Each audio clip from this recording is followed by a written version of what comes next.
Hi! I'm Joyce from NutriHydro. Sa video na ito, aking i-share kung paano gamitin at paano gawing feed solution ang inyong NutriHydro Lettuce CFF Shake Pack.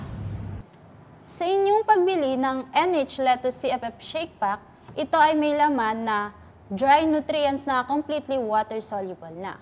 So wala ka nang susukatin or titimbangin. Kailangan mo na lang ay lagyan ng tubig ang NutriHydro Lettuce CFF Shake Pack. Kailangan nyo itong lagyan ng tubig hanggang sa ibabaw ng label. Ayan, sa ibabaw ng label. Upang ito yung palatandaan na nasa loob na ng galon ay 4 liters. Okay. Joyce, repeat ko lang yan I just want to make it clear.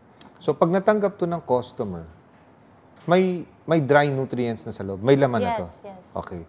So hindi to katulad nung CFF na, common na CFF natin na kailangan mo magsukat, magtimbang. Wala na yan. Yes. So pagdating dito, naitimbang na, sukat na lahat. Ang tanging na lang nilang gagawin ay maglagay ng tubig hanggang dito sa ibabaw ng label. Yes. Tama ba? Yes, Your I see. Okay. Tapos may sinasabi ka tungkol sa klase ng tubig na dapat gamitin? Yes, yung dapat nilang gamitin is purified water or distilled water. Bakit? Anong mangyayari pag hindi sila... Anong mangyayari? Bakit kailangan gumamit ng purified or distilled water? Yes. Kailangan nilang gumamit ng purified water and distilled water dahil ang paggamit ng tubig ripo sa stock solution ay maaaring makasama. So, ang tubig na may sulfates, lime, or calcium ay magdudulot ng precipitation sa stock solution. So, ang precipitation ay pamumuo ng mga kristal sa ilalim. Bunga ng paghalo ng mga minerals na aking nabanggit. Kapag nagkaroon ng precipitation, ito ay magdudulot ng tinatawag na nutrient lockout. So, ang ibig sabihin, may mga nutrients na makakain ng inyong tanim. Na hindi makakain ng tanim? Sorry. Okay, hindi makakain ng inyong tanim. Joyce, pwede patingin. Yan yun, yes, di ba? Yan yung nasa lamesa. Okay. So, ito yung... Okay, nilagay lang natin dito sa bote na ito para nakikita dahil dyan sa loob, hindi mo nga naman makita. Okay? So, ito yung sinasabi mo, di ba? So, tingnan nga natin. Actually, Joyce, nakikita ka na you can be seen through the bottle.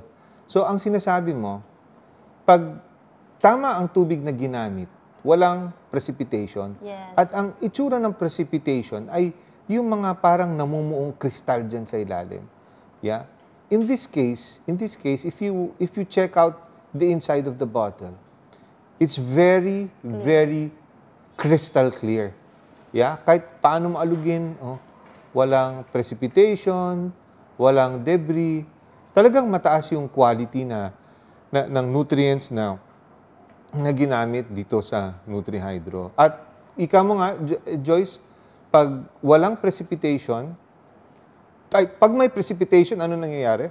Yun, dahil pag nagkaroon ng precipitation, hindi makakakain ng tamang nutrients ang inyong tanim. Dahil nag-lockout siya dun sa kristal. Basically, precipitation affects the chemistry of the solution in the bottle. So, what you don't want is to spend money, gagastos ka, mamumuhunan ka, pagbili ng nutrients, tapos gagamitan mo ng basta-bastang tubig, at pag nagkristal, kawawa ka naman dahil kawawa hindi mo makukuha yung full na potential ng nutrients pag nag-precipitate siya. So, wag pong gagamit ng basta-bastang tubig, kailangan, dahil mahal naman yung bibilihin mo, mahal yung bibilihin mo ng nutrients, gamitan mo na rin ang tamang tubig. Kung hindi, sayang ang iyong pera. And look at that. Talagang ang taas ng quality nito. Ang linaw. Nakikita ka to, Joyce, through the bottle. Walang kristal, walang precipitation, walang debris. Napakataas ng quality. So that's the solution, Lee. No? Yes. Okay. Moving forward, Joyce. So we strongly suggest na gumamit ng distilled water or purified water sa paggawa ng stock solution. Mula sa NutriHydro Lettuce CFF shake pack. So, ano nga ba ang pinagkaiba ng stock solution sa feed solution? So, ang stock solution ay concentrate form. Ito yung ginagawang concentrate solution mula sa 2 galon ng Nutrihydroletus CFF shake pack. Ang stock solution ay hindi pwedeng gamitin ng diretso sa tanim. Ito ay puro or concentrated kung tawagin. So, Yes. ito, ibig mo sabihin, Joyce, pag ito nilagyan na ng tubig, hindi ko pwedeng ilagay yung halaman dito. Yes, no. Dahil ito ay Puro at concentrated. concentrate siya. Masyado siyang matapang. Yes. So, okay. Stock solution, pure and concentrated. Okay, understood. At hindi pwedeng direkta magtanim dyan. Yes. Paano natin gagamitin sa pagtatanim? So, pag ito ay ginamit ng diretso sa tanim, maaari itong makasira or ikamatay ng inyong mga tanim. So, ang feed solution naman ay solution na diluted sa tubig. So, ayun na, doon na kayo pwedeng gumamit pag nasa feed solution na kayo. So, diluted na kasi siya sa tubig. Okay, so ito ay stock solution, Yes. concentrate. Kukuha ka dito ng per liter, gaano karami? Kailangan nyo kumuha ng 1.6 ml per 1 liter of Okay, water. so tama-tama ito, Yes, 1 may liter 1 to, liter di ba? of So water. dapat ang ilalagay natin dito, Is 1.6 1.6 liter ng solution A, Yes. which is itong walang kulay, tama? Yes. Yan ang solution A. And then 1.6 ml ng solution B. Yes. Ilalagay dito. So pag naitimpla na ito, pwede na bang naitimpla na siya dito? Ito ba pwede nang gamitin? Yes, pwede na siyang gamitin. Yan ang gagamitin sa Yes. Pwede na ako maglagay ng halaman Yes. dyan. Dahil ang tawag sa kanya is feed solution. I see. Yung So, kinakain na mismo. So, stock Yes. solution sa concentrate, feed solution, Yes. pag gagamitin na sa tanim. Okay. Yes. At laging tandaan na hindi pwedeng gamitin ng diretso sa tanim ang stock solution. Kailangang i-dilute sa tubig at pag diluted na sa tubig, ang tawag dito ay final solution. Feed solution. Feed solution. Feed solution. Okay. Ano ang mga kailangan makagawa ng feed solution? Ano ang mga kailangan na gamitin? Sige nga, ano bang kailangan? So, ang kailangan natin ay reserva. So, meron na tayo ditong reserva na naglalaman ng 1 liter of water. I see. So, Tayo, ang kailangan natin 1 liter lang, nasa 1 Yes. liter. Paano kung ang kailangan nila ay isang drum, 200 liters, yung kulay blue na drum? Yes. For 200 liters ng isang drum na blue, 1.6 ml ng Nutrihydroletus CFF shake pack na stock solution, Times- ng feed solution, Okay. 1.6 ml. So, times mo lang po yung 200 liters of water ng Okay, drum so mo. kung isang drum ako, 200 liters, mumultiply ko lang yung 1.6. And if I'm not mistaken, that's 320 ml. Yes, tama. So, 320 ml ng A, Yes. tapos 320 320 din ng B. Bloom siya. Yes. Pahalo ko doon. Yes. Pero, kailangan, haluin ko siya in between, tama ba? Bago mo isunod yung, halimbawa, nilagay mo na yung grow solution, yung A, haluin mo munang mabuti bago mo isunod yung solution B. I see. Sige nga, sample daw. So, alam na namin pag 200 liters, paano halimbawa 1 litro lang? Sige. Okay. So, gaano karami ilalagay? Yes, meron na ako ditong 1.6 ml since meron lang ako ditong 1 liter of water. Okay, but wait. Kailangan ba syringe? Yes, pwede naman tayong gumamit ng measuring cups kung wala ka pang syringe. Pwede rin naman. Pero mas gusto ko yung syringe kasi para maging accurate yung pagkuha ko ng feed solution. Okay, pero pagkaunti lang. So, kung halimbawa, kung magto-200 liters sila, di ba? Ika mo nga kanina, 200 liters.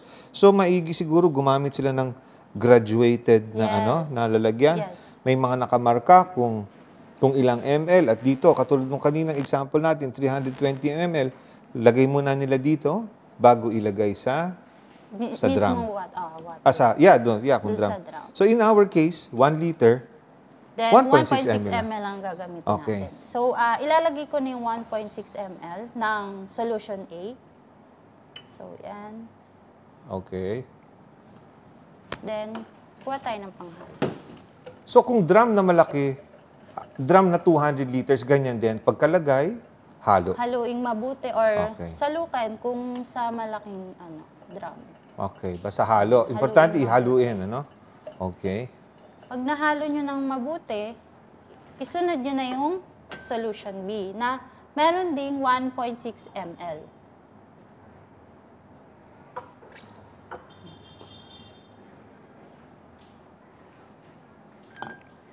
So, haluin ulit. Siguro dahan-dahan lang, Joyce, para hindi tumulo dito. Yeah. Pagtanggal mo nung panghalo. Okay, so pagkalagay ng A, mapamalaki man yan o maliit na lalagyan, pagkalagay ng A, halo. Yes, Tama? haluing mabuti. Okay. Pagkalagay ng B, yung may kulay, halo ulit. Yes, para I yun, hindi sila maghalo kasi magkakaroon din siya ng contamination po. I see. Okay. Ang tanong, siguro madami ring nagtatanong kung gaano karaming magagawang feed solution ng 1 galon ng Nutri-Hydro-Lettuce CFF Shake Pack. O siya nga ba? Gano'n nga ba karami nagagawa niyan? So, ang sagot lang naman dyan ay 2,500 liters at 800 ppm. Okay. So, ganyan kadaming feed solution ang magagawa sa inyong 1 galon. 2,000, yung 1 galon na yan, Yes. 4 liters, I mean, yung 1 galon ng A, tapos yung 1 galon ng B, pag nilagay mo yan, pag ginawa mo yung feed solution na 800 ppm, Yes. which is pretty acceptable, dahil ang nakikita ko na ginagawa ng growers is 850 ppm. So, 800 ppm is very, very acceptable. So, at 800 ppm, ang nagagawa ng mga galon na yan ay maximum 2,500 liters. Yes. Marami yun. So, yan po yung nagagawa niya. So, that's it. Ganyan kasimple gamitin ng stock solution na gawa from Nutri-Hydro-Lettuce formula. So, tandaan na 1.6 ml lang sa bawat 1 litrong tubig at pwede mo nang gamitin. I see. Galing. So, but wait, there's more. May mga growers tayo na accurate magtanim at sinusukat nila ang TDS at pH ng feed solution. Joyce, ano bang ibig sabihin ng TDS? So, meron tayong, check natin yung TDS kasi meron tayong tinatawag na base TDS and yung final TDS natin, yung target TDS natin. Okay. So, yung TDS stands for Total Dissolved Sediments. Yes. I see. Okay. So, ititest mo ngayon yung TDS. Sige Yes. nga, anong So, TDS nung tinimpla mo ngayon lang? So, meron tayo ngayong, open natin yung TDS meter. So, check natin. Okay. So, hold. Meron tayong ngayong, yan. As you can see, 910. 910 Oh, ppm. akala ko ba, ika mo kanina, sabi mo, at 1.6 ml, magiging 800 ppm.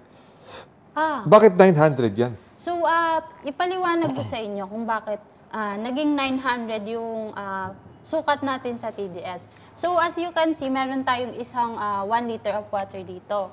So, i-check din natin siya kung ano ang base TDS kung ano ang base TDS. So, kaya siya naging 900. Pakita ko sa inyo. Check ko muna kung anong TDS nitong wala pong stock solution. Okay. Pero Joyce, anong kinalaman ng tubig na to sa tubig na to? So, ito po is yung same sila kanina, same sila ng tubig gripo. So, so yun, kanina pag stock solution, bawal po gumamit ng tubig gripo. So, makakasama po yun sa inyong tanim. Okay. So, then Sa ngayon, feed sa solution. feed solution, pwede nyo na po siyang gamitin ang tubig gripo. Okay. So, dito, Yes. dahil sensitive ito, potent ito, very potent ito, nagre-react siya madali sa sulfates, lime, and calcium. At lalo na ang tubig natin, maraming calcium yan. So, nagre-react yan dito. Ang gagamitin natin, yung magandang klaseng tubig, which is distilled or purified. Pero, pag gagamitin na sa tanim, di ba, ito yung ginagamit sa tanim na mismo, Tubig dito, pwedeng tubig Tubig gripo.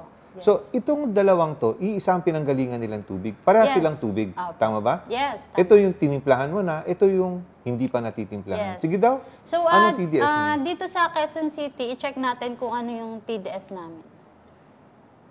Siguro halu-haluin mo. Yeah. Okay.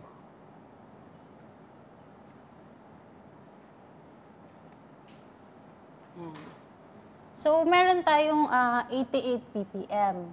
Yan. Okay. So, from the faucet, paglabas pa lang ng gripo, meron na siyang 88 ppm. Yes. I see. So, anong kinalaman niyan ngayon? Paano tayo nag-900? So, ayan, 8 ppm. Ito yung base TDS natin na 88 ppm. So, kasi kanya-kanya tayo ng water po. Bawat lugar, iba-ibang ppm yung na-check natin. So, ito po yung meron ng solution. So, kaya po siya naging 900, i-add lang po natin yung base TDS. So, kailangan po, i-add nyo yung base TDS sa final solution. Okay. Meaning, pag sinukat ko to, wag ako magtaka kung 900. Yes. Kasi, kailangan yung 800 na value nung stock Leto solution, CFF yes. 1.6 ml per 1 liter na lalabas 800 ppm. 800. So 800 ppm ito pag may solution. So 800 plus 88. Or 90. Okay. Okay, well, additional. anyway, mag 900 man siya, 910, it's around there. Yes. It's around there. So ito pala plus ito plus ito. So pag nag-TDS ako, hindi dapat 800 ang hanapin ko. Yes. Dapat ang hahanapin ko Is yung around 88 plus 800. So around Lalag pa siya ng around 900. 900. Paano kung ang base TDS ko halimbawa 200 ppm or sabihin na natin 500 ppm. Oh, so, kung may 500 ppm kayo, additional nyo lang din po yung 800 ppm na galing po sa NutriHydro. Okay, so 500 yes. plus, Plus 800. So ang dapat makita ko pag nilagay ko yung TDS Yes, meter TDS is 1,300 ppm. Tama ba? Yes, tama. I see. Okay. Thank you very much. That's Thank you. that's very good information, Joyce. So, curious lang din ako kung anong pH nitong water natin. So, i-check na rin natin. Me too. I'm curious. Una nating i-check yung wala pong stock solution. Yung tubig lang. Yes, Purong tubig. water lang yung So yung nasa tubig kabila, gripo po. yung nasa kaliwa ng pinapanood ng nanonood ng video na to, yan ay tubig lamang. gripo, Okay. yes. Okay. So, i-check natin yung pH niya. Yan. So, meron siyang 7.22 pH. 7.22. Yes. Okay. So, anlawan ko lang. Sige, pwede mong ulitin. Feeling ko masyadong acidic yun eh. Sige daw, tingnan mo. Kung parehas pa mababasa niya.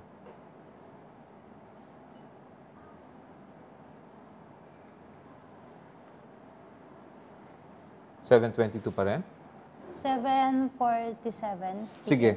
Kasi alam mo, Joyce, ang nangyari dyan kanina, natuluan yan eh. Natuluan. So, paltan lamang natin to, ha? Paltan natin to. Okay. Paki naman. Maigi, Joyce, siguro, ito ang gamitin natin. Yeah? Wait, Joyce, ha?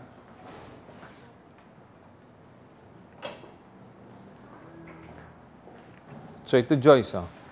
Ito, nasa lalagyan na to, although absoluta nakalagay na tatak, nilagyan na natin ito ng tubig gripo.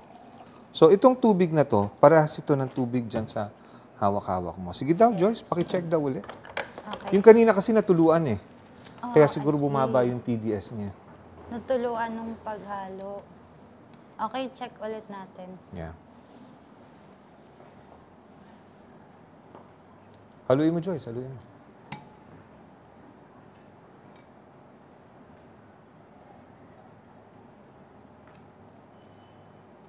Mas mataas siya. Ano na siya? Mas mataas siya. 7.69. Yes. Okay, akin na. Ilalapit ko sa camera. So, ang reading, Joyce, is 7.69. 69. Okay, so yan yung galing sa, Sa tubig gripo gripo, yes. na walang solution. Okay. So, check naman natin ngayon yung pH ng with solution na po. Okay.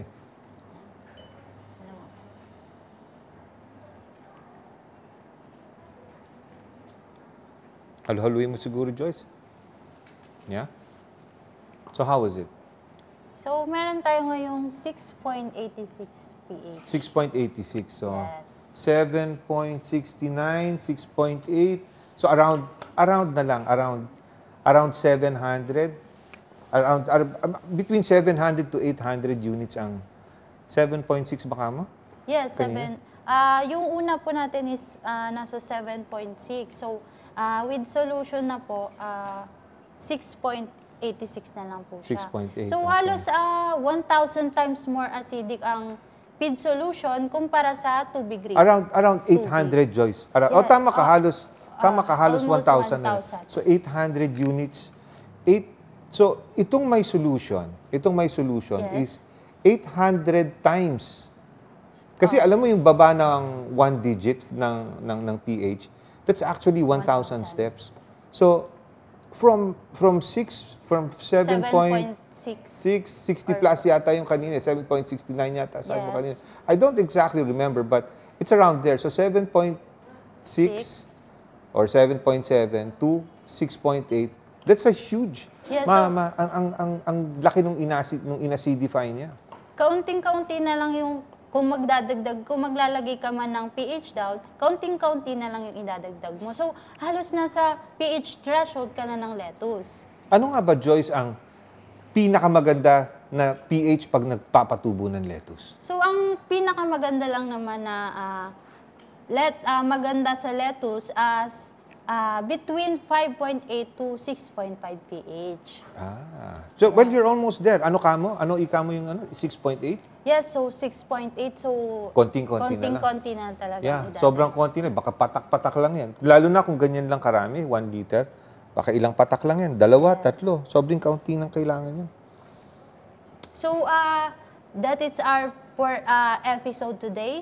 Para sa dagdag katanungan, pwede po kayong mag-message sa akin sa NutriHydro Facebook page. Sumasagot po ako doon. Pwede nyo din po kayo mag-email sa joyce@nutrihydro.com. So, I am Joyce from NutriHydro, handang tumugon sa pangangailangan ng next generation of growers. See you on the next episode.